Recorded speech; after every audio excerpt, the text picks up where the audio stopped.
Cordial saludo. Hoy hablaremos de la tabla periódica y los residuos de aparatos eléctricos y electrónicos, fundamentalmente sobre los impactos que generan estos residuos en el medio ambiente y la salud.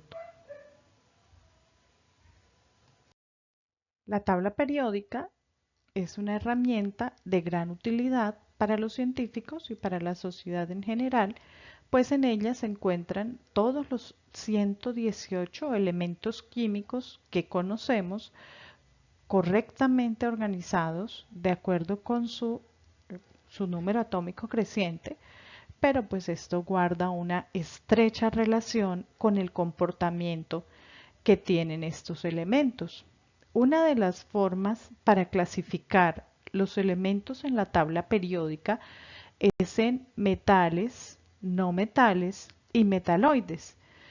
Esta clasificación corresponde a las características que exhiben los diferentes elementos químicos, siendo los metales los más abundantes y que encontramos representados en los metales alcalinos del grupo 1A, por supuesto con excepción del hidrógeno, que es un no metal, en los metales alcalino-térreos del grupo 2A, en los elementos de transición, que son todos estos del centro de la tabla periódica, y encontramos también los metales en los lantánidos y los actínidos.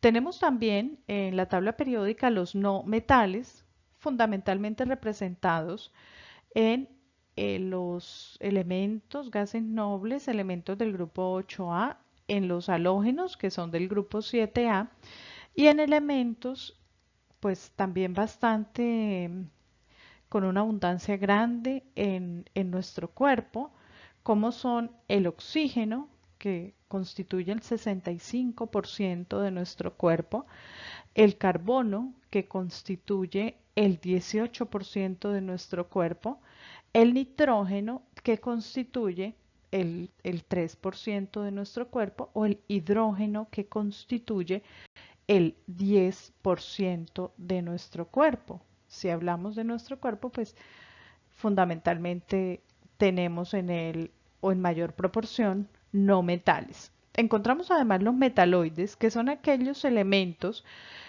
que no se comportan ni como metales ni como no metales, sino que tienen características intermedias, como el boro, el silicio, el germanio, que son elementos semiconductores, y particularmente el silicio de alta importancia en los diferentes aparatos eléctricos y electrónicos. Encontramos también el arsénico, el antimonio y el polonio dentro de estos metaloides. Esos elementos químicos, bien sean en su mayoría pues metales, aunque también tenemos no metales, se encuentran, y por supuesto metaloides como el silicio que lo mencionaba previamente, se encuentran en nuestro teléfono móvil. ¿Dónde encontramos esos elementos? En los componentes electrónicos, en la pantalla, en la batería, en la carcasa tenemos diferentes elementos químicos. Para conducir la corriente eléctrica en la pantalla son usados óxidos de indio y de estaño, óxidos compuestos químicos, óxidos de indio y de estaño, además de otros elementos químicos lantánidos como el europio o el lantano, que son también utilizados en la pantalla. Si hablamos de los componentes electrónicos, en los componentes electrónicos el cableado o dentro de esos componentes importantes en el cableado encontramos el cobre, el oro, la plata, y hay un elemento que genera grandes problemas sociales por su extracción, y es que dentro de los componentes electrónicos también está el tántalo, el cual se obtiene del coltán y la obtención de este recurso pues genera fuertes problemas. De hecho, en el Congo es denominado, se dice que el coltán, a partir del cual se obtiene el tántalo, pues es la maldición del Congo.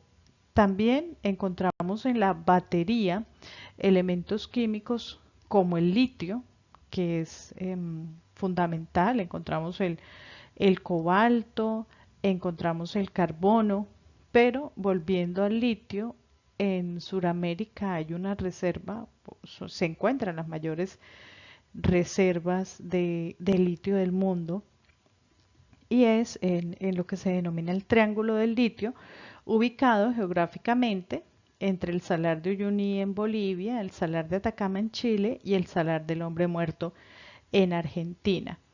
Tenemos también que dentro de estos elementos microelectrónicos y que no solo constituyen los teléfonos móviles, sino muchos otros aparatos eléctricos y electrónicos, tenemos elementos químicos como el níquel, que es usado en el micrófono y otras conexiones eléctricas, así como también tenemos el silicio en lo relacionado con el chip.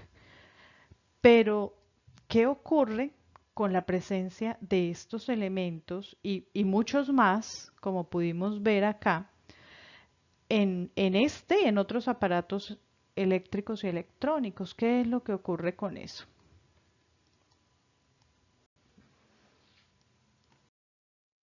Antes de mirar cuáles son los efectos que esos residuos de aparatos eléctricos y electrónicos generan en la salud, o más allá de los residuos, los elementos químicos que los constituyen, debemos definir qué es un residuo de aparato eléctrico y electrónico. Es todo aquel dispositivo que utilice un suministro de energía eléctrica y haya alcanzado el fin de su vida útil. Podemos encontrar algunos que son que al final de su vida útil se constituyen en residuos de aparatos eléctricos y electrónicos y que hemos usado de manera doméstica y de forma masiva o que su consumo es masivo, y hay otros que son de uso profesional o industrial.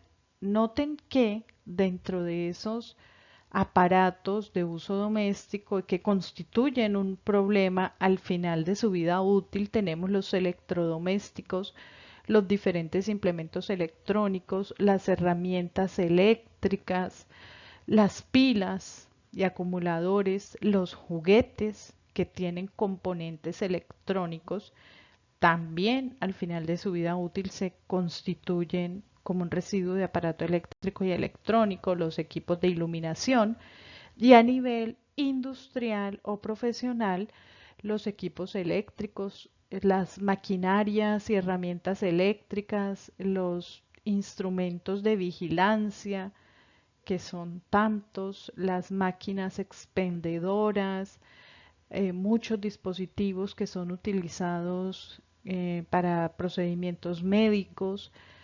Todo esto son aparatos que al final de su vida útil constituyen residuos de aparatos eléctricos y electrónicos. ¿Cuáles son los problemas que los elementos presentes en estos aparatos pueden generar y cómo es la absorción? Podemos observar que fundamentalmente la absorción se da a través de inhalación por las vías respiratorias y a través de el contacto. Vemos que elementos como el mercurio presentes en estos residuos pueden generar problemas estomacales, pero fundamentalmente sus efectos son de tipo neurológico sobre el sistema nervioso central. Elementos químicos como el cadmio pueden llegar a generar cáncer en los seres humanos, también afecta el sistema nervioso, la médula ósea, provocar problemas pulmonares. Vemos que el manganeso genera también, puede generar trastornos emocionales, anemia, manos temblorosas. El cloruro de amonio se acumula en el cuerpo igual que el plomo, que también se acumula en el cuerpo y puede generar asfixia. Y el plomo puede generar irritabilidad, daño cognitivo, disminución en las plaquetas. Y estos son solo algunas de las sustancias presentes en estos residuos y sus efectos. ¿Qué podemos decir entonces a modo de resumen? Que los residuos de aparatos eléctricos y electrónicos constituyen un problema ambiental.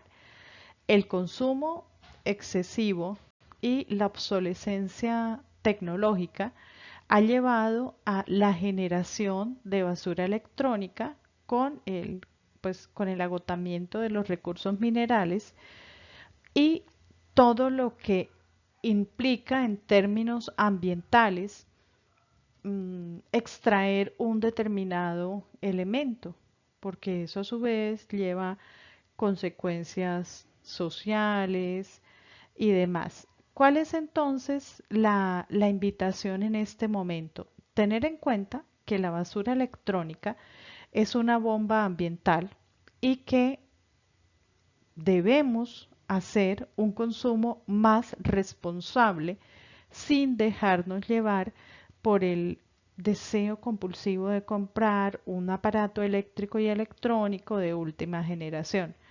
Estos consejos pueden ayudarnos a mitigar este grave problema ambiental. Muchas gracias por su atención.